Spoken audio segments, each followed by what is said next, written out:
back with yet another episode. It's been a while, but I'm here because some of my viewers have said that they would like to understand how to manage volatility and what to do in these confusing times and in volatile markets. Now, in order to address those queries, what I thought I'll do is give you 4 steps. 4 steps on what you can do to manage the volatility in markets currently. And every time you feel this confusion, of course, it's most likely to happen when the markets are correcting rather than in euphoric times. In euphoric times, even if the markets are volatile, nobody's questioning it. It's only when the market values are correcting, that's when we question the volatility and wonder what to do.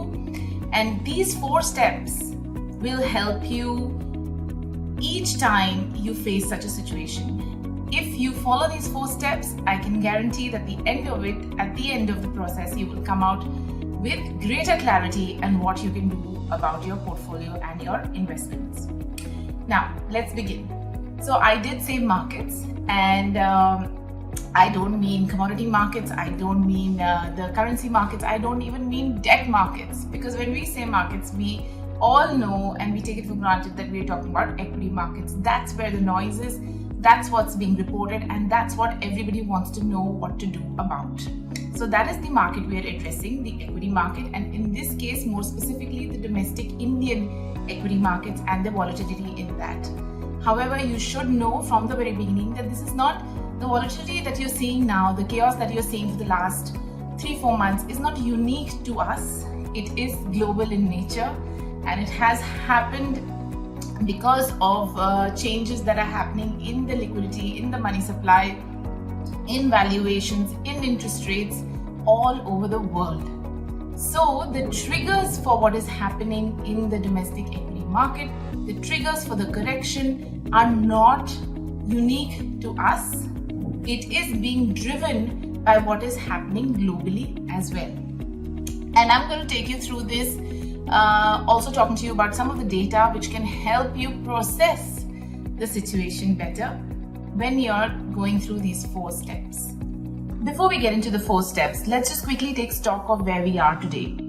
In the last 3-4 weeks, actually, the pace of correction has slowed. We were looking at days, I think in May, where markets were correcting 1,000 points, 1,200, 1,500 points on the Sensex in a day's time. It was causing a lot of anxiety to a lot of people, but that's not happening now. It is still quite volatile, but the sharpness has reduced. Nevertheless, we did see a peak of around 61,000 plus on the Sensex a few months ago, and we are currently at around 54,000 on the Sensex.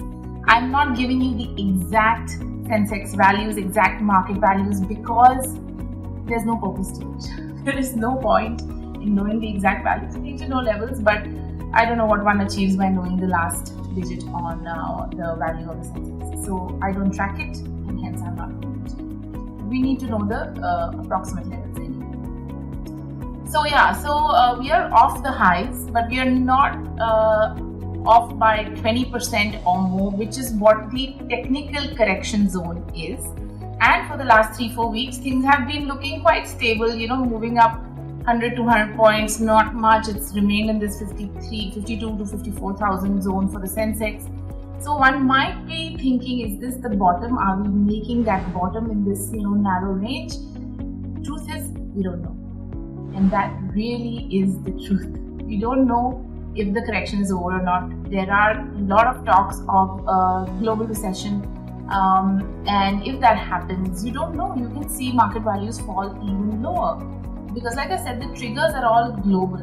So, if those triggers kind of continue, then you can see even lower levels. And we don't know. History has shown us that corrections can last 2 months, 3 months, 6 months, or 2 years and 3 years. So we don't know what, part of the correction are we in. And I'm going to show you, some of this through data as well.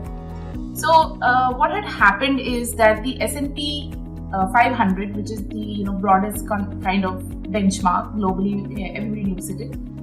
So through 2021, 2020 and 2021 till December 2021, from a year ago, the value of the S&P 500 has doubled, right?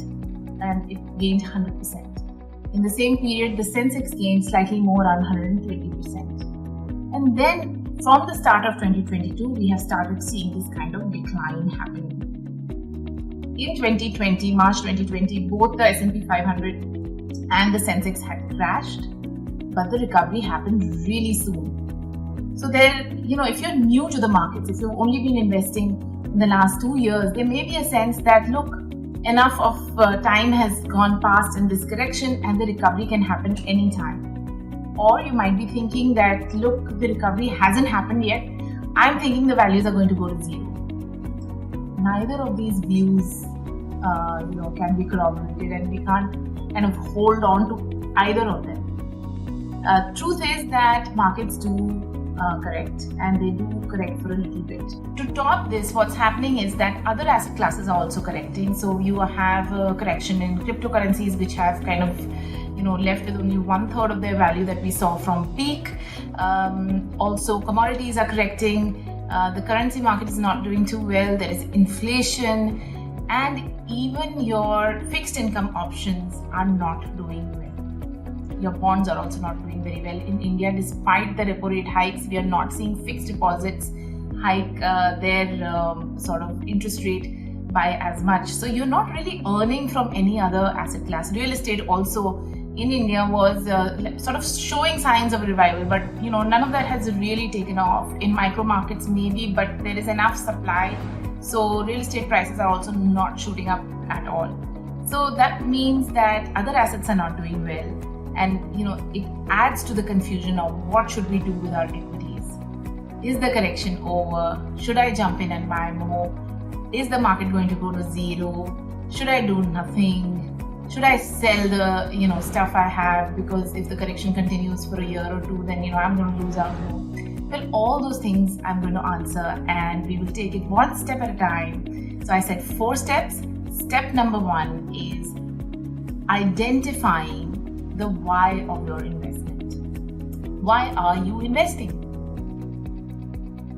So the answer to that question of why are you investing might appear to be simple, because obviously you're investing to create wealth, you're investing for your future.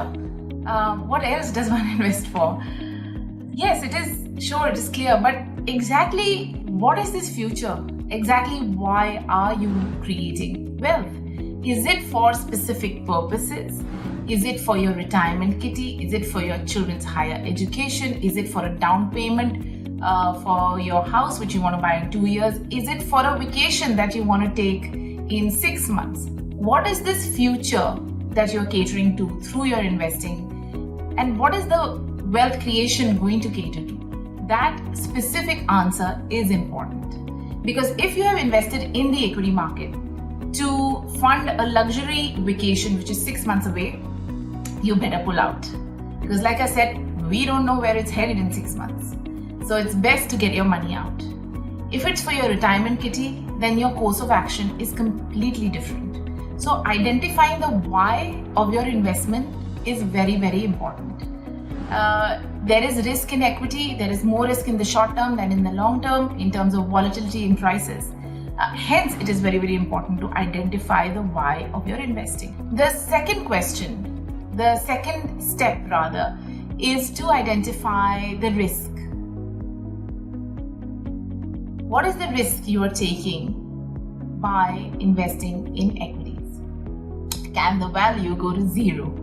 So let's begin this by addressing certain things. For the broader markets, what we do know is that there have been several phases of correction over the last even 100 years. But after every phase, the market has actually risen higher. If you put up a chart of the Sensex, going back several decades, you will see an upward sloping chart. This upward sloping chart is formed by, different things happening in different phases, but after every correction, there is a rise. So what I did to kind of understand the situation better is take on data for the NSE Nifty 50 for the last 30 years, the daily value of the benchmark index.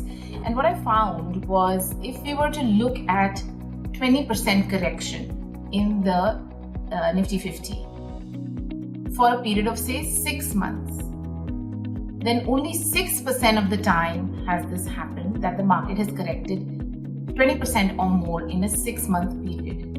Only 6% of the time.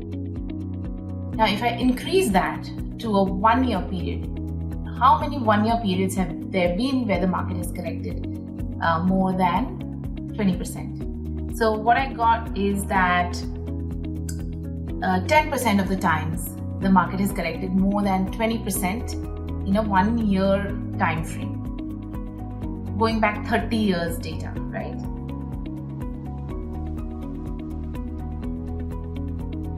Now let's look at a slightly longer investment horizon of 10 years, and in this 30-year data, there has been only one data point where the 10-year return has been negative. Forget below 20%, has been negative for the Nifty 50. In fact, there have been 67 times in this whole data set that the 10-year return has been below 8%. 67 times out of around 260 times that the 10-year return has been below 8%.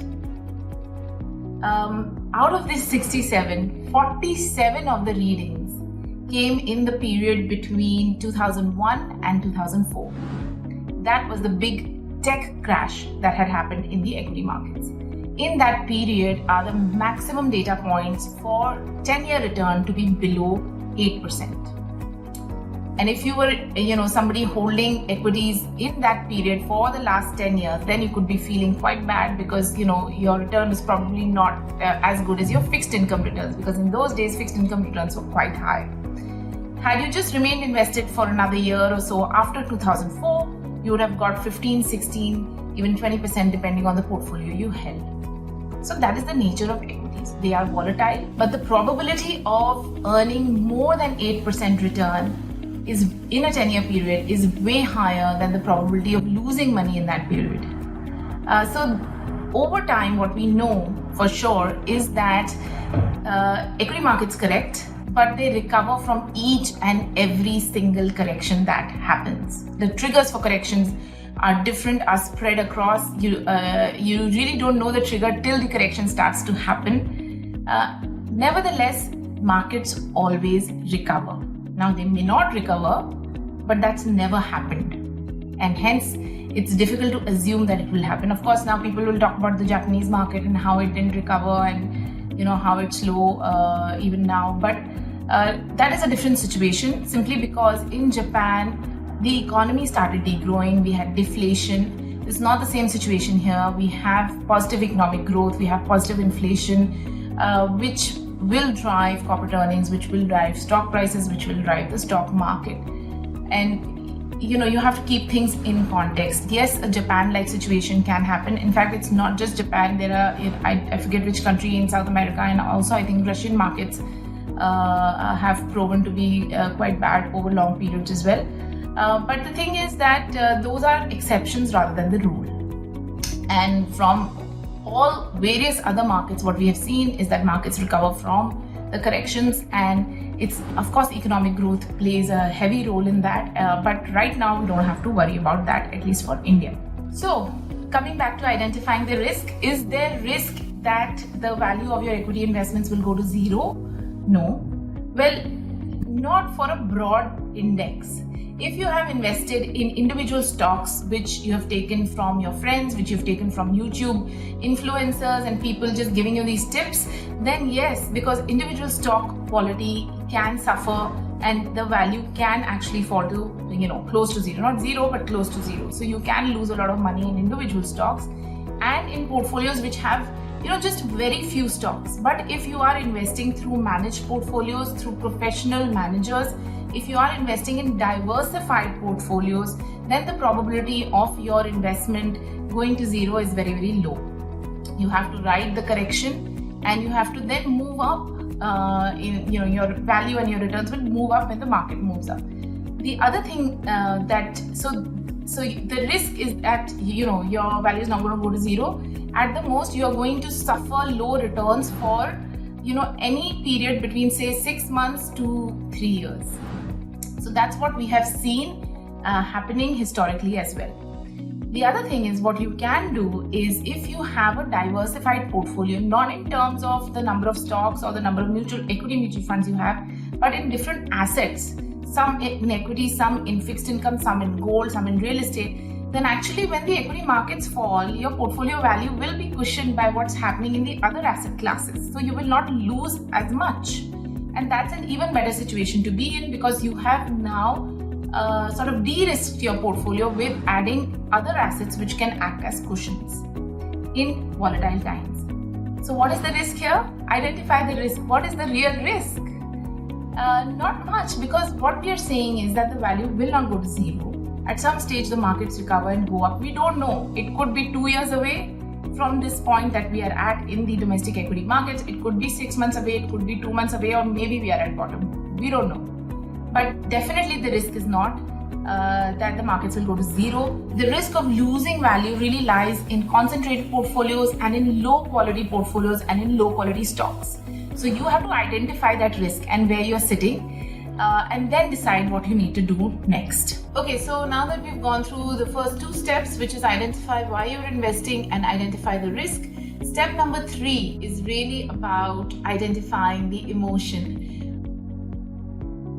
What are you feeling in this chaotic situation? Of course, when the chaos is in bull markets and it's euphoric chaos, we feel good. We see our portfolio value and we see it rising and we feel good. But it's quite possible that when you see your portfolio value in times when the markets are correcting, then you may be feeling some anxiety, some nervousness. What are you feeling? What is this anxiety you're feeling? When you identify the emotion, and believe me, investing is only part practical and the rest of it is really emotional and behavioral. So when we identify the emotion, and if it is anxiety, we have to question it.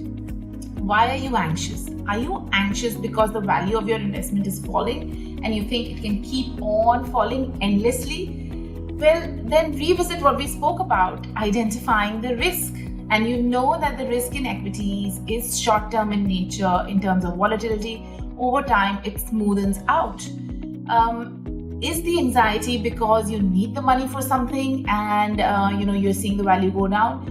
Go back to identifying why you're investing. And remember what we said, if it is a short-term purpose for which you're investing, then volatility is not your friend, and maybe you want to think about taking it out. If your purpose is really over the next 10, 15 years, then you don't have any reason to be anxious, because as data has shown us, historically in those long periods of time, there is practically no chance of you losing money, and in most of the times you will make more than 8 to 10% return or even higher. So that is your addressing the emotion that you feel when you see that the markets are correcting. So identify that emotion, and if it is anxiety, you identify the reason behind it, and then you'll know what to do.